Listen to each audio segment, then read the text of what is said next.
Assalamualaikum warahmatullahi wabarakatuh. Bismillahirrahmanirrahim. Alhamdulillahirabbil alamin. Wassalatu wassalamu ala asrofil anbiya'i wal mursalin wa ala alihi wa ashabihi wa man tabi'ahu bil ihsani ila yaumiddin. Amma ba'du. Marilah kita memanjatkan puji syukur kehadirat Allah Subhanahu wa Ta'ala yang telah melimpahkan rahmatnya kepada kita semua. Kita bersyukur dapat berkumpul di channel ini dengan nikmat kesehatan yang masih diberikannya. Tak lupa sholawat dan salam semoga tercurah kepada junjungan kita Nabi Agung Nabi Muhammad Sallallahu Alaihi Wasallam serta kepada keluarga dan sahabat-sahabatnya. Ya, marilah kita bersama-sama menjelajahi petunjuk hidup agung ini dengan tema yang hendak kita bahas pada kesempatan ini, yaitu tentang 7 keutamaan sholat tahajud bagi yang mengamalkannya kelak akan berada di taman surga. Sholat tahajud sendiri merupakan ibadah yang didirikan pada sepertiga malam setelah terjaga dari tidur. Dalam pelaksanaannya, jumlah rakaat dari sholat tahajud tak terbatas, dengan minimal dilakukannya sebanyak 2 rakaat. Sholat tahajud sangatlah dianjurkan sebab memiliki banyak keutamaan. Bahkan keutamaan sholat tahajud disebutkan dalam Al-Quran maupun hadis. Berikut 7 keutamaan sholat tahajud berdasarkan dalil dalam Al-Quran dan hadis. 1. Berada di taman surga. Salah satu keutamaan tahajud yaitu orang yang melakukannya sholat ini akan mulia di sisi Allah Subhanahu wa Ta'ala serta diberikan tempat yang terpuji. Hal ini merupakan salah satu janji Allah Subhanahu wa Ta'ala yang akan mengangkat umatnya ke tempat puji-puji bagi yang menunaikan sholat tahajud dengan sungguh-sungguh. Yang kedua, masuk surga dengan damai. Dalam buku 4 sholat dahsyat tahajud, fajar, subuh, duha oleh Puspa Suara dan Ahmad akan dijelaskan sebuah hadis bahwa orang yang sholat tahajud akan masuk surga dengan damai. Didirikannya sholat waktu malam ketika manusia sedang tidur dan masuklah surga dengan kedamaian.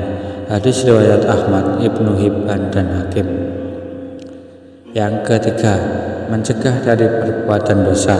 Salah satu manfaat sholat tahajud adalah mencegah kita dari perbuatan dosa dan dihapus kesalahan.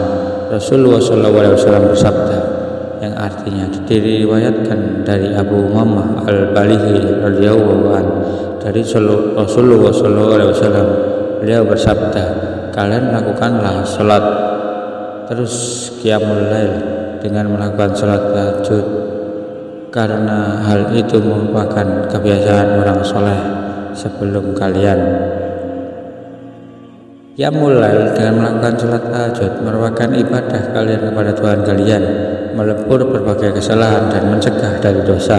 Hadis riwayat Al-Hakim, dan ia berkata, ini adalah hadis sahih sesuai syarat Al-Bukhari. Yang keempat, mendapatkan tempat terpuji di sisi Allah Subhanahu wa Ta'ala. Allah Subhanahu wa Ta'ala berfirman dalam Al-Quran bahwa siapa yang melakukan sholat tahajud akan mendapatkan tempat terpuji dan senantiasa dilindungi oleh Allah Subhanahu wa Ta'ala. Yang kelima, sholat sunnah paling utama setelah sholat wajib. Artinya diriwayatkan dari Abu Hurairah radhiyallahu anhu, ia marfu'an kepada Nabi Muhammad SAW. Ia berkata, Nabi SAW ditanya, sholat apa yang paling utama setelah sholat waktu? Dan puasa apa yang paling utama setelah sholat puasa Ramadan? Lalu Nabi menjawab, sholat paling utama setelah sholat maktubah adalah sholat di tengah malam. Dan puasa paling utama setelah puasa Ramadan adalah puasa bulan Awal Muharram. Hadis riwayat Muslim. Yang keenam, mendapatkan ridho Allah Subhanahu wa Ta'ala.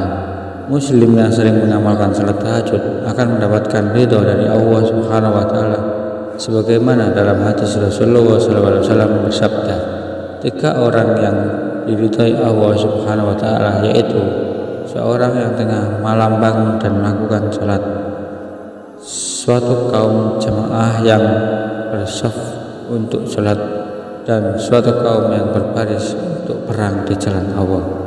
Hadis riwayat Abu Ya'la. 7. Dikabulkannya doa dan diampuni dosa-dosanya.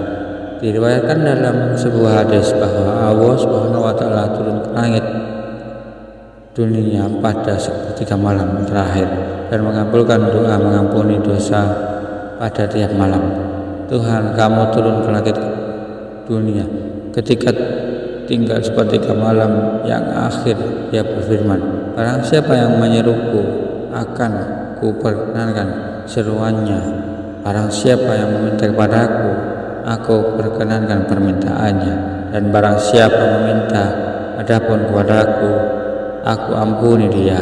Hadis riwayat Bukhari dan Muslim. Terima kasih. Demikian beberapa hal yang dapat saya sampaikan. Semoga apa yang saya sampaikan tadi memberikan manfaat dan kebaikan bagi kita semua. Tentunya kesempurnaan hanya milik Allah semata. Karena itu saya memohon maaf atas ucapan dan tindakan yang tidak mengenakan bagi para pendengar. Wa muwafiq ila aqwamit thoriq. Akhirul kalam. Wassalamualaikum warahmatullahi wabarakatuh.